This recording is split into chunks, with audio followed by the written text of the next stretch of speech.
Bonjour. Aujourd'hui, nous allons commencer la troisième séquence par une leçon de lecture qui s'intitule Identifier les péripéties et comprendre leurs fonctions dans le récit. Le livret toujours passerelle français de la troisième année du cycle secondaire collégial, la page 149. Tout d'abord, nous allons commencer par une mise en situation.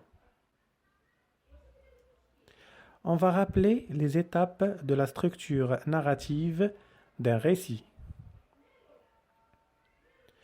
Premièrement, nous avons la situation initiale. Deuxièmement, l'élément perturbateur. Troisièmement, les péripéties. Quatrièmement, la situation finale. Quelle est la troisième étape de la structure narrative d'un récit? Comme nous l'avons déjà vu, la troisième étape de la structure narrative du récit est les péripéties. L'objectif de notre leçon.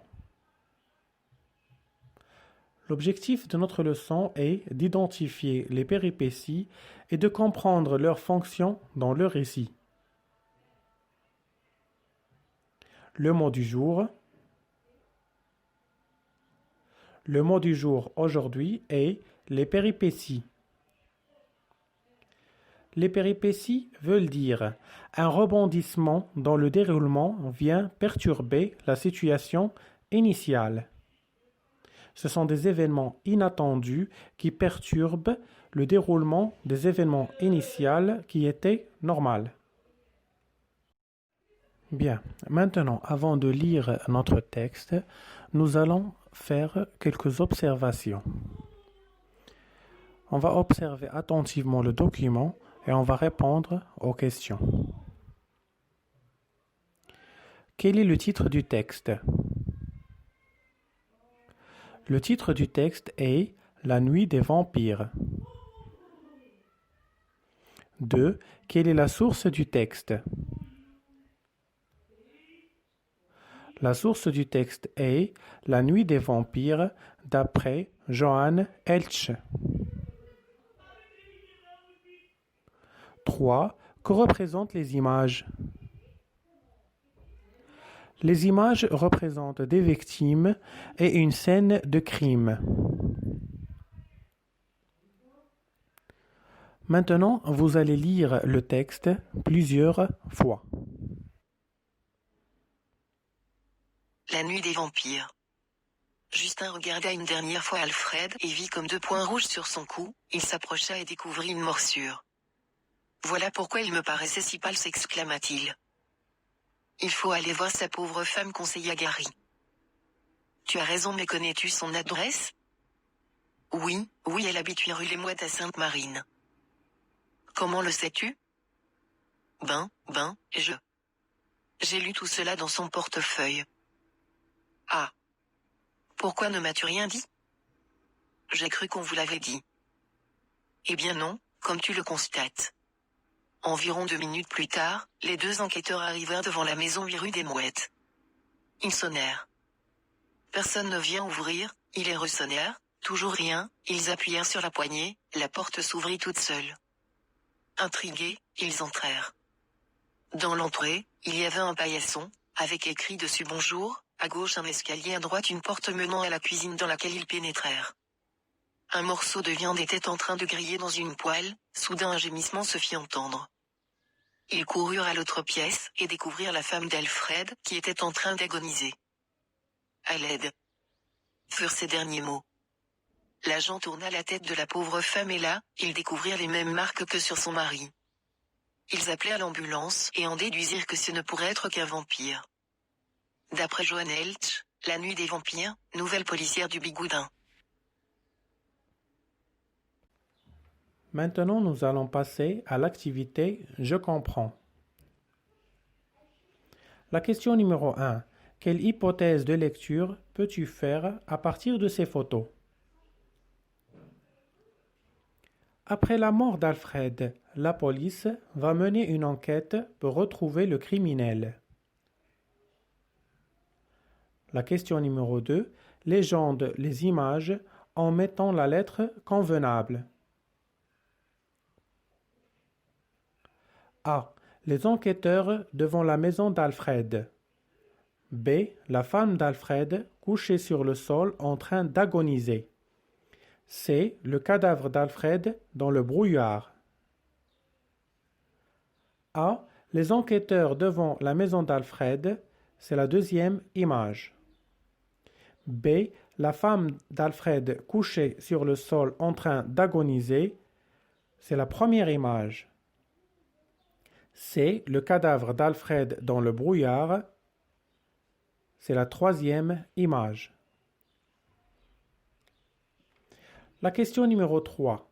Relève 3 mots qui montrent qu'il s'agit d'un récit policier. Les 3 mots qui montrent qu'il s'agit d'un récit policier sont les enquêteurs, le cadavre, la scène de crime. La question numéro 4. Lis la première et la dernière phrase et dis pourquoi la victime paraissait si pâle. La victime paraissait si pâle parce qu'un vampire pourrait être à l'origine de la morsure.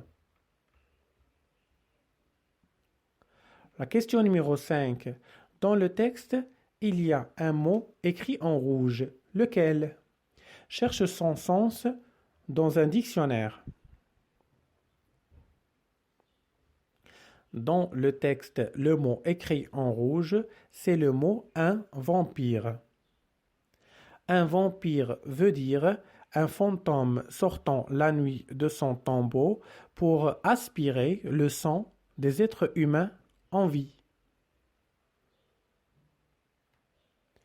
La question numéro 6. Pourquoi, à ton avis, l'auteur a-t-il choisi cette couleur? À mon avis, l'auteur a choisi cette couleur pour faire référence au sang humain.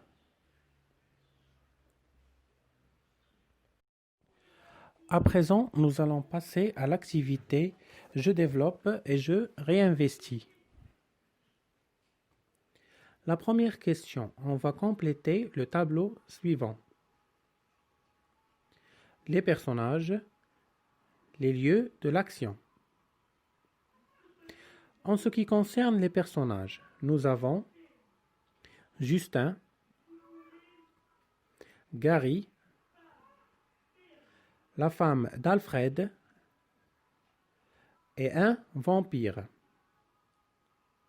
En ce qui concerne les lieux de l'action, la première partie du texte, les 2 enquêteurs étaient toujours près du cimetière de Cambry en train d'examiner le corps d'Alfred.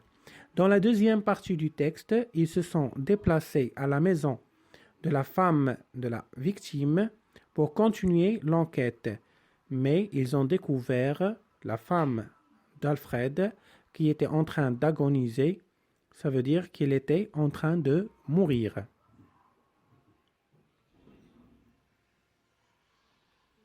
La question numéro 2. Après le meurtre d'Alfred, quel est le deuxième fait inattendu de cette histoire? Après le meurtre d'Alfred, le deuxième fait inattendu de cette histoire était que la femme d'Alfred était en train d'agoniser. La question numéro 3. On va cocher la bonne case. La victime habite 8 rue des Mouettes à Saint-Marine. C'est vrai, en effet, la victime habite 8 rue des Mouettes à Saint-Marine. Quand ils arrivèrent, les enquêteurs trouvèrent la femme d'Alfred déjà morte. C'est faux, elle était en train d'agoniser. Ça veut dire en train de mourir, pas encore morte. La femme avait, comme son mari, 2 trous rouges sur son cou. C'est vrai, elle avait 2 trous rouges sur son cou comme son mari. Gary détestait la lumière. C'est vrai. La question numéro 4. Quelles pistes les enquêteurs ont-ils découvert? Les enquêteurs ont découvert la piste du vampire. La question numéro 5. Quels sont les indices qui ont aidé les enquêteurs à trouver cette piste? Les indices sont les points rouges sur le cou des victimes. Un indice permet de trouver une piste.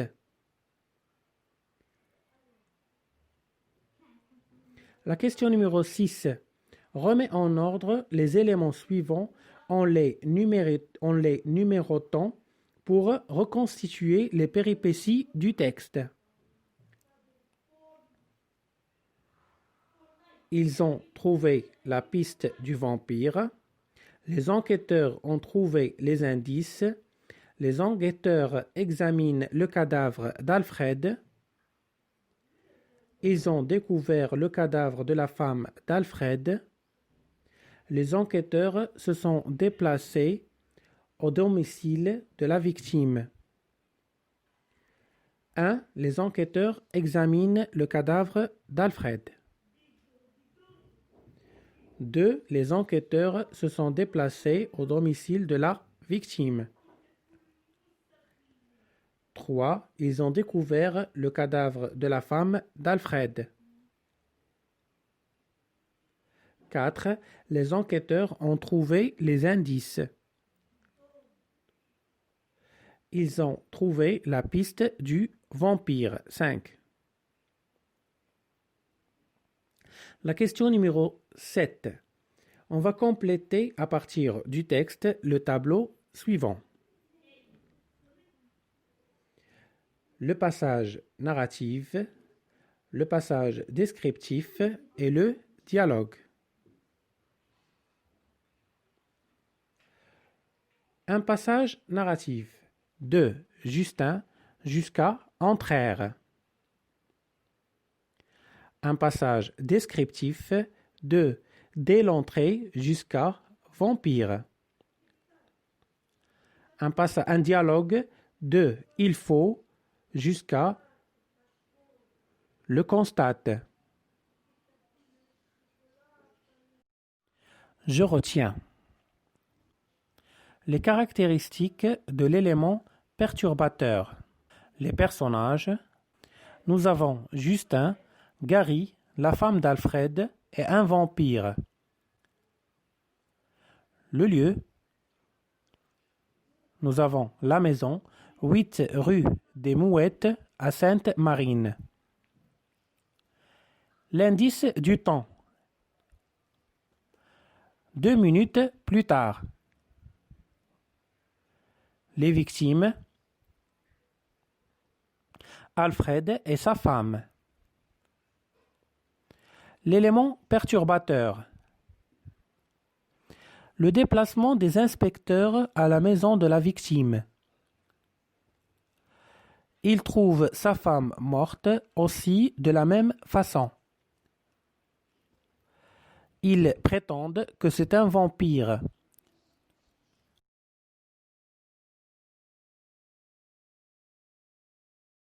Je retiens. Les péripéties sont des rebondissements qui surgissent au cours d'une histoire. Dans une nouvelle policière, elles permettent de maintenir le suspense et de découvrir progressivement les indices et